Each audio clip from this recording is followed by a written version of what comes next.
बिस्मिल्लाहिर्रहमानिर्रहीम। अस्सलाम वालेकुम दोस्तों, कैसे हैं आप? होप्स उम्मीद करता हूँ खैर वाफियत से होंगे। Welcome to crypto world 2013। अच्छा, जो न्यू यूज़र हैं उनको बताता चलूँ कि एक्चुअली इस चैनल के ऊपर जो एक बेस है, यानी जो बेसिक इसके ऊपर वीडियोस वगैरह आपको रिसीव होती हैं, अपलोड की जाती हैं, वो सिर्फ़ और सिर्फ टेक्निकल एनालिसिस टिप्स के हवाले से, लर्निंग के हवाले से। लास्ट प्रीवियस मैंने एक वीडियो दी थी गोल्ड के हवाले से, अगर आपने मुकम्मल इस वीडियो को देखा हो तो इसके ऊपर मैंने कुछ पॉइंट्स अपने क्लियर किए थे। तो थोड़ा सा प्रीवियस वीडियो का एक टच दे। बाकी शॉर्ट लर्निंग के लिए और छोटे मोटे जो पॉइंट्स हैं उनको क्लियर करने के लिए जो मेरी शॉर्ट रील्स वीडियो होती हैं, या जो भी इनको बोला जाता है, मैं इसको शॉर्ट अपलोड बोलता हूँ, तो आप इनको देखा करें। इसके अंदर तकरीबन जो है टोटल जितनी भी बेसिक्स, यानी इन्वर्टेड हैमर क्या है, वो किस तरह वर्किंग करती है, एक शॉर्ट सा, यानी कह सकते हैं कि 1 से 2 मिनट के अंदर ये बताया गया। फिर इसी तरह एक जर्नल जो आइडिया होता है गोल्ड की मार्केट के अंदर, जब ये कैंडल बनती है देन फर्दर जो कैंडल बन रही है, अगर ये इस एरिया के ऊपर जाके स्टॉप करती है तो आप इससे मज़ीद क्या एक्सपेक्ट करते हैं, इससे फर्दर जो नेक्स्ट यानी अपकमिंग जो कैंडल है उस पर आप सेल ले सकते हैं या बाय ले सकते हैं। तो चलते हैं ज़रा पिछले हफ्ते के थोड़े से एनालिसिस को टच करते हैं, लाजमी है ना थोड़ा सा।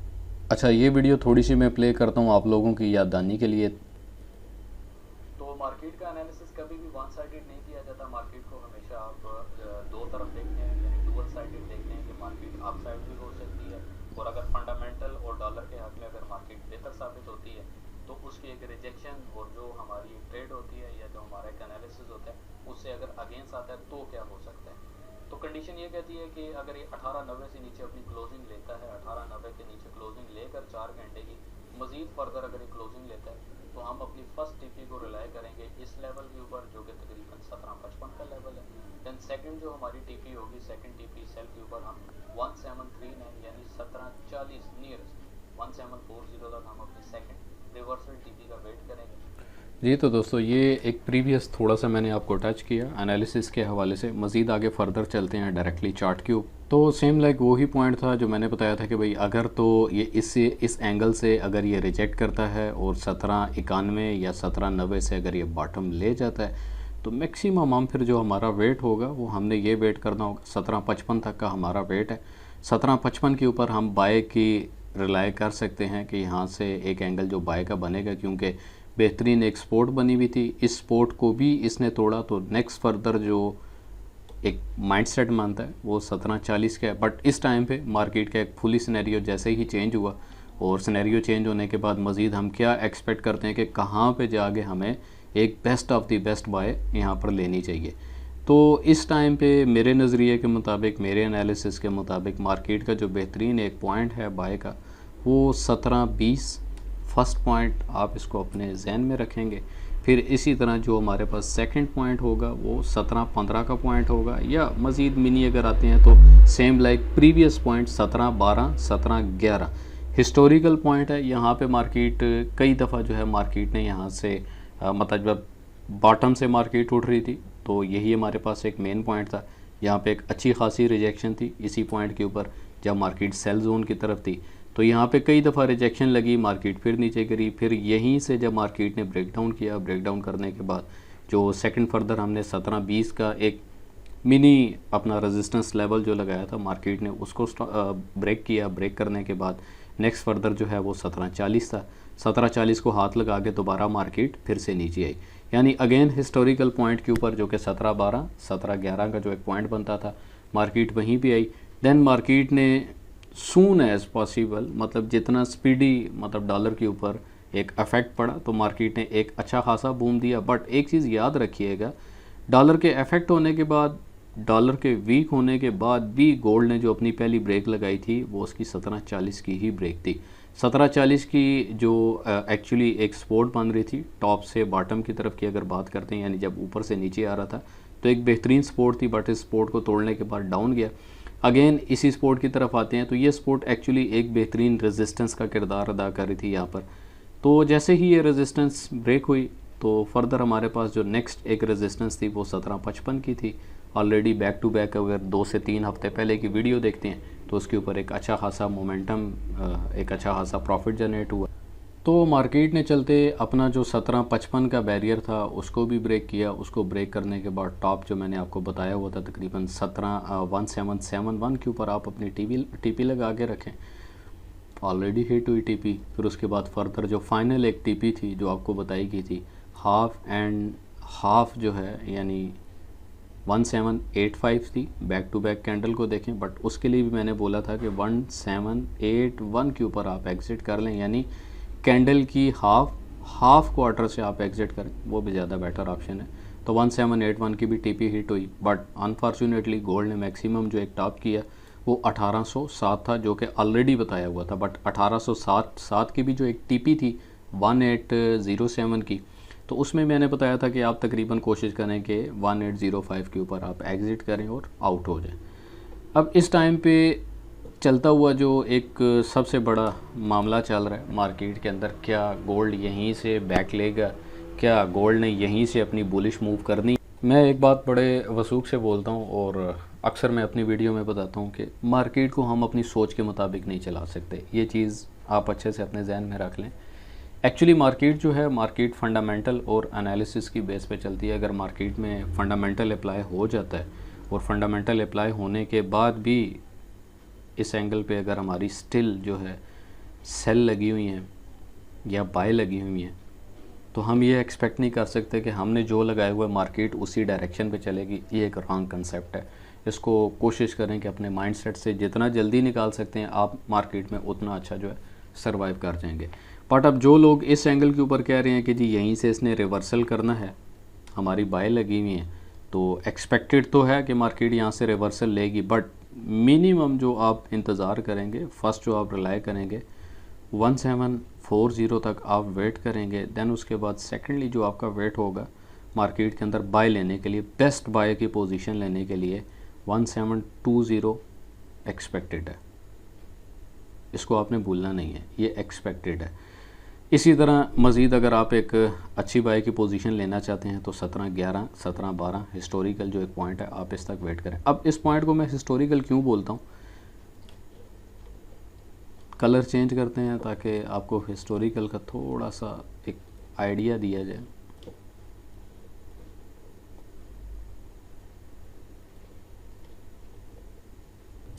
बेसिकली ये एक पॉइंट था। इस पॉइंट के बाद जब यूक्रेन वार और सारे मामलात वगैरह चले, तो ये एक काफ़ी जो है माइनर पॉइंट था जिस पे बहुत सारे लोग सेल पे थे। 1678 के ऊपर मैक्सिमम लोग जो है यहीं से इस एंगल से सेल पे बैठे थे।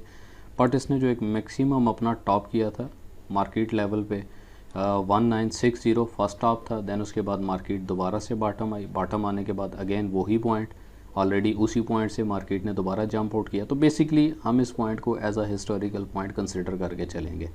मज़ीद अगर और पीछे जाते हैं, बैक टू बैक और पीछे जाते हैं, तो ये पॉइंट ऑलरेडी जो है इसी तरह इसी एंगल से, यानी अगर आप इस पॉइंट को देखते हैं तो तकरीबन 2020 की बात है, 5 जून 2020 को। तो ये पॉइंट इसी एंगल से तकरीबन मैक्सिमम जो ये बॉटम गया 1683, 1671, ये एक पॉइंट है 1671 का पॉइंट है, यहीं से मार्केट ऊपर गई। लिहाजा इस पॉइंट से मज़ीद मार्केट बॉटम नहीं गई।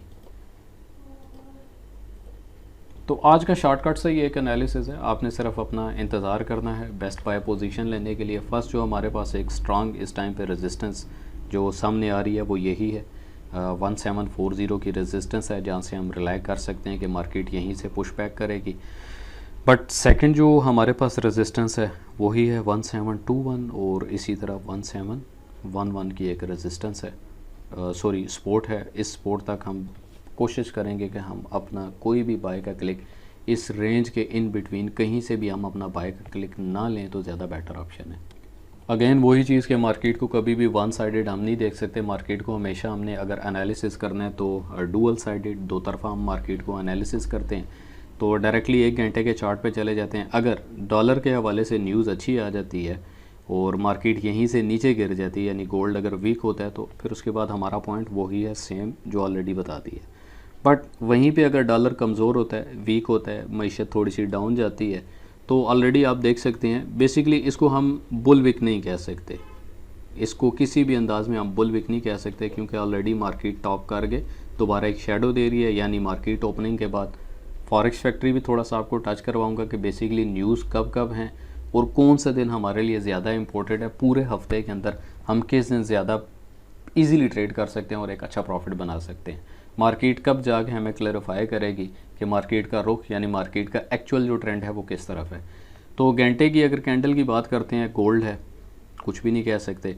अगर तो फर्स्ट 1750 तक यहाँ तक आ जाता है और दोबारा सेकेंडली जो हमारी मूव होगी 175 है। बट इसी तरह एक घंटे के अगर हम एनालिसिस को थोड़ा सा देखते हैं, मार्केट अगर 1762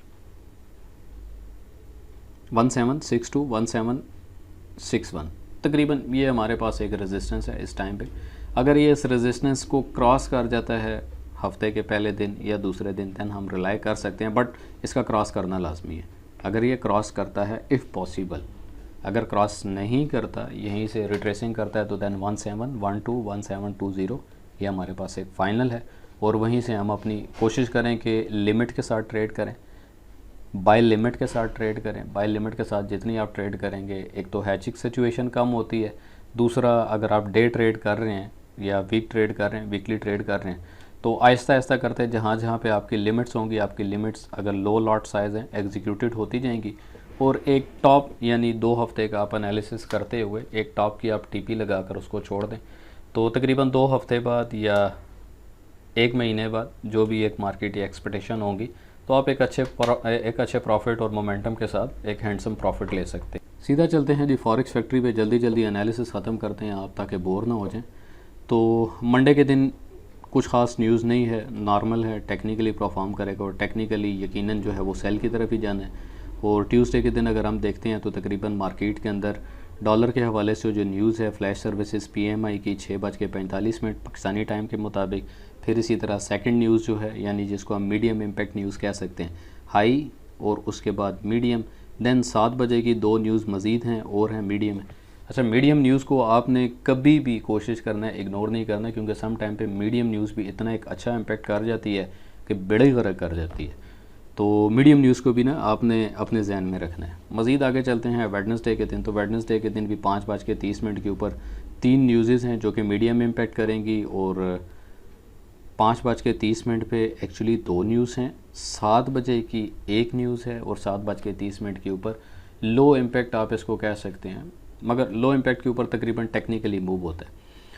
अब आते हैं जी जुमरात के दिन। बेसिकली जुमरात के दिन भी इसी तरह 5:30 के ऊपर मार्केट में डाटा है, और एक हाई डाटा है, हाई इम्पैक्ट डाटा है, फिर इसी तरह लो इम्पैक्ट और मतलब मीडियम इम्पैक्ट और लो इम्पैक्ट डाटा है।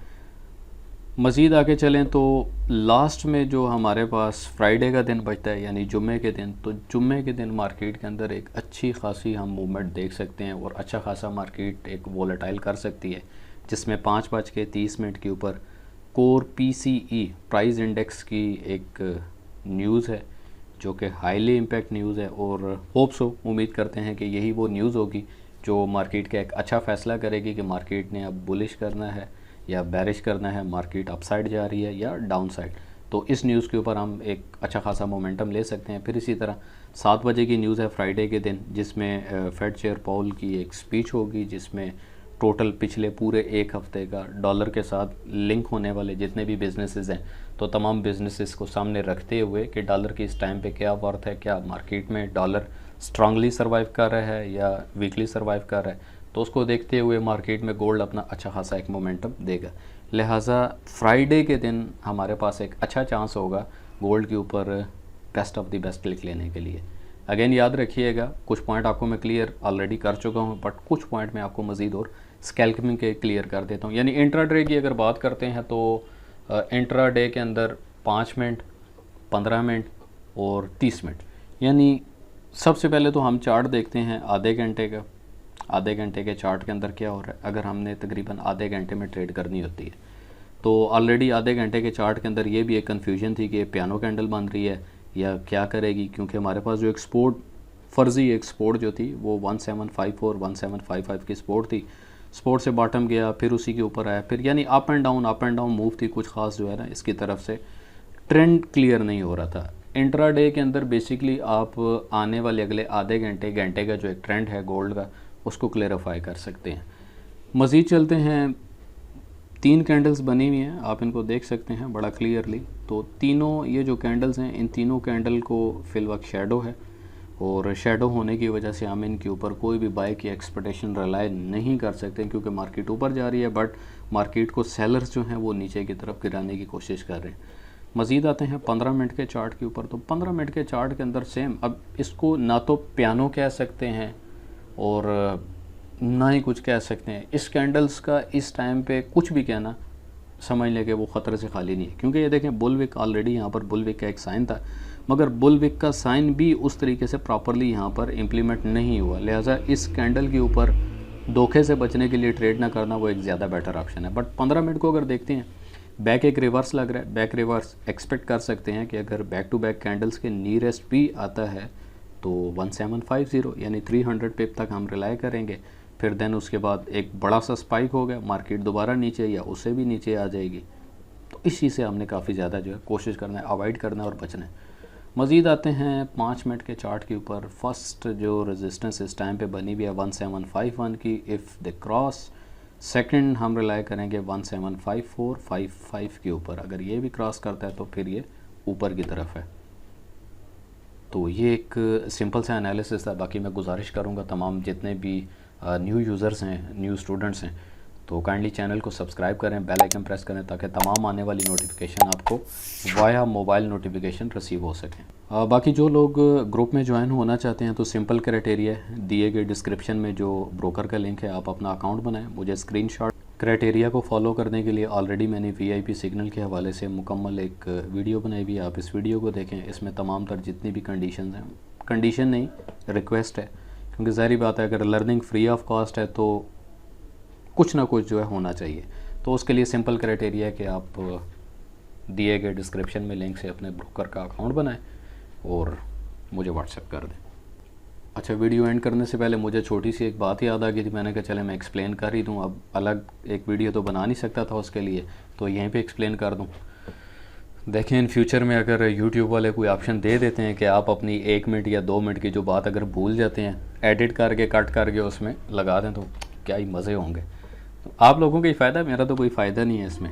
अच्छा, प्रीवियस थोड़ा सा एनालिसिस की तरफ आते हैं। एक्चुअली जब मार्केट तकरीबन मैक्सिमम अपने एक टॉप पे थी जो कि 1707, दैन उसके बाद 1800 के एक लेवल के ऊपर थी, यानी 1802 या 1800 का जब लेवल बोलते हैं तो सेम 1800 के लेवल पे थी। तो एक ब्रेक डाउन था जिसको मैंने मतलब एक लाइन ड्रा मैंने की थी। लाइन ड्रा करने के बाद एक्सपेक्टेशन हमारी क्या थी, फर्स्ट जो हमारे पास सपोर्ट बन रही थी 1775 की सपोर्ट थी। इसकी जो मज़ीद अगर इसको बॉटम देखते हैं तो तकरीबन 1771 बेस्ट ऑफ द बेस्ट हमारे पास सपोर्ट थी। क्यों? क्योंकि बैक टू बैक ऑलरेडी इसी पॉइंट के ऊपर मार्केट कई दफ़ा यहाँ से उसने वेरिएशन ली और मार्केट यहीं से ऊपर गई। लिहाजा हमारे पास जो फर्स्ट एक सपोर्ट थी हम इसी को कंसिडर कर रहे थे 1771 को। तो यहाँ से भी एक पॉइंट लेने की कोशिश की, माइनर सा सिंपल सा, बट मार्केट थोड़ा डाउन गई। देन सेकंड जो हमारे पास पॉइंट था तो वो 176162 का एक पॉइंट था जो कि एक बेहतरीन पॉइंट। तो यहाँ पर भी मार्केट उस तरह जा सके, मगर जो एक एक्चुअली मेन जो पॉइंट था वो तकरीबन 1751 का पॉइंट था जहाँ से हम बाय की एक्सपेक्टेशन लेकर चल रहे थे। एक्चुअली ये पॉइंट था। इस पॉइंट के ऊपर भी कई दफ़ा मार्केट ने साथ दिया और इसी एंगल के बाद मार्केट जो है एज अ बुलिश हुई, बाय की तरफ गई और कई दफ़ा मार्केट के लिए ये एंगल भी जो है काफ़ी अच्छा साबित हुआ। अच्छा, कोशिश किया करें कि अगर वीडियो में कोई पॉइंट या कोई चीज़ आपको क्लियर नहीं आई किसी किस्म के एनालिसिस के हवाले से तो कमेंट सेक्शन में कमेंट करके पूछ लिया करें। रोमन में पूछना चाहते हैं तो पूछ लें, ज़रूरी नहीं है इंग्लिश में ही पूछें। अगर इंग्लिश में पूछना चाहते हैं नो प्रॉब्लम, मैं आपको आंसर कर दूंगा इसका भी। तो आपको ग्रुप के ऊपर एक चीज़ थोड़ी सी दिखा देता हूँ। लास्ट फ्राइडे के दिन मैंने मार्केट में यानी मार्केट के हवाले से एक पॉइंट मैंने क्लियर किया था। बैक टू बैक हमारे पास 2 कैंडल्स बनी थी यहाँ पर, एक बैक स्पाइक हल्का सा उसने लिया, सेकंड जो कैंडल ग्रीन बन रही थी।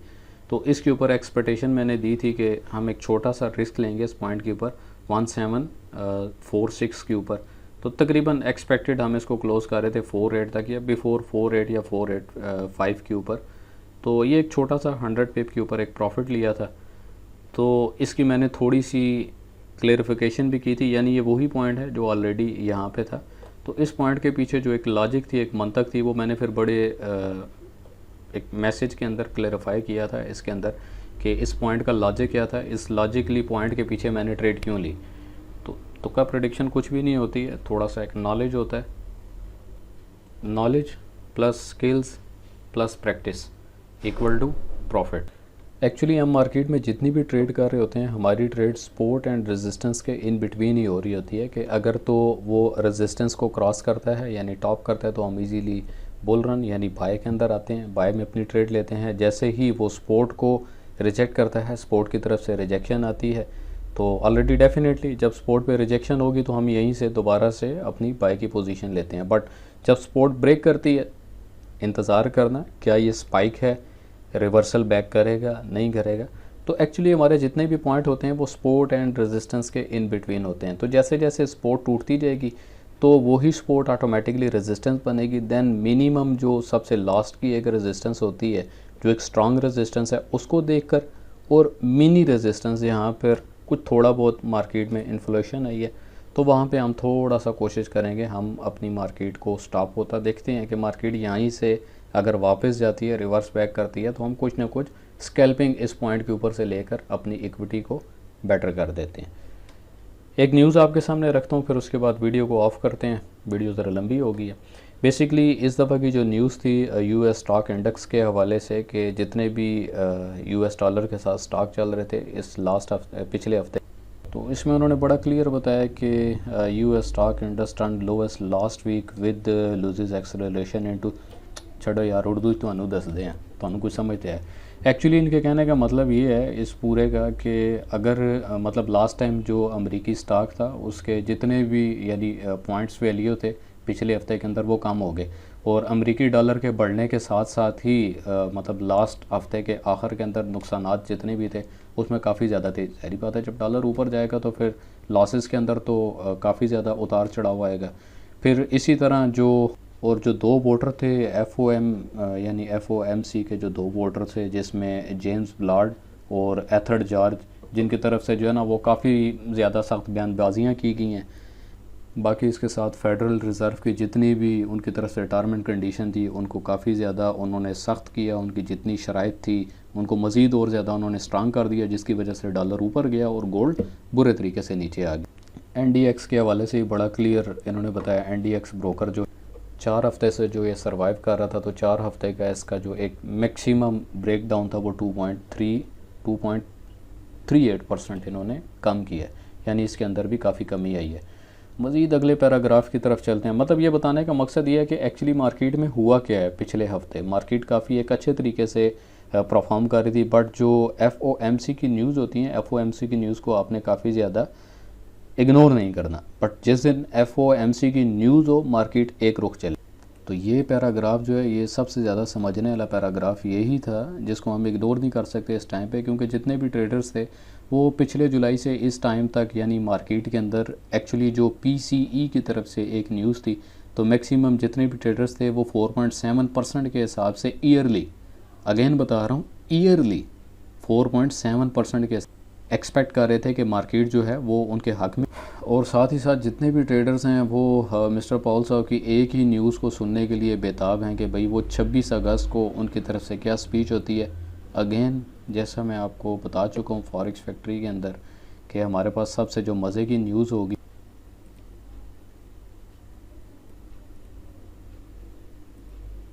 यानी 26 अगस्त की हमारे पास जो एक न्यूज़ है जिसके अंदर कोर PCE प्राइस की है, इसको भी हमने इतने गौर से नहीं देखना। बट जो 7 बजे की न्यूज़ है, 7 बजे की न्यूज़ जुम्मे के दिन, तो हम बिल्कुल किसी किस्म का जो है ना इसको यानी अपने जहन में रख के चलेंगे।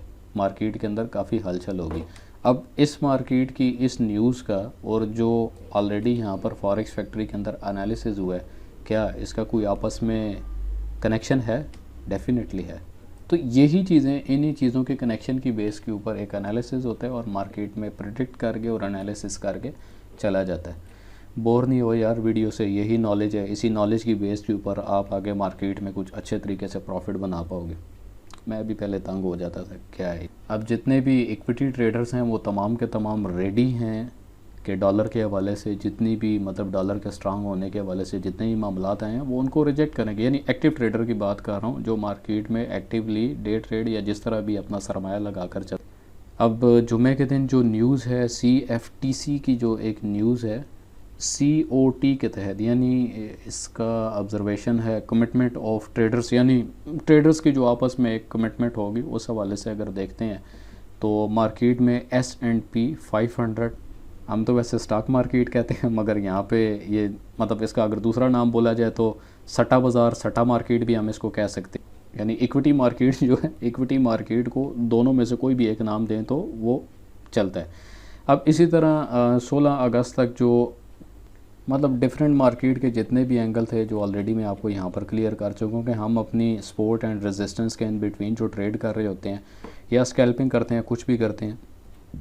एक्चुअली अगर पॉइंट को देखते हैं तो मार्केट के अंदर 44,000 के हिसाब से, अब यहाँ पर डॉलर नहीं लिखा हुआ क्या है, एक्चुअली इक्विटी की अगर बात करते हैं तो 44,000 इंडेक्स के हवाले से मार्केट में 16 अगस्त से लेकर अब तक जो है वो इसके अंदर इजाफा हुआ है, जो कि 1.2% की एक बेहतरीन पोजीशन बनती है। चाइना के हवाले से जो इस टाइम पे न्यूज़ सबसे ज़्यादा गर्दिश में है वो यही है कि भाई चाइनीज़ यानी चाइना के अंदर इस टाइम पे मार्केट में जो एक्चुअली एक हीट वेव चल रही थी, हीट वेव की वजह से चाइना की तरफ से बहुत सारे जो उनके मतलब फैक्ट्रीज़ वगैरह थी, उन्होंने अपनी फैक्ट्रीज़ को क्लोज़ किया। दैन इसी तरह सबसे ज़्यादा जो इफ़ेक्ट था इस दफ़ा मार्केट के गिरने का, शॉर्टकटली बता दूं कि वो चाइना की वजह से भी बहुत ज़्यादा असरअंदाज हुआ। बिल्कुल आते हैं न्यूज़ के आखिरी ख़ुलासे की तरफ के इस टाइम पे न्यूज़ का ख़ुलासा गया जो आपके सामने मैं रख रहा हूँ, यानी यूरो और ब्रिटिश पाउंड जो है वो तकरीबन 2% गिरे हैं इक्वलेंट।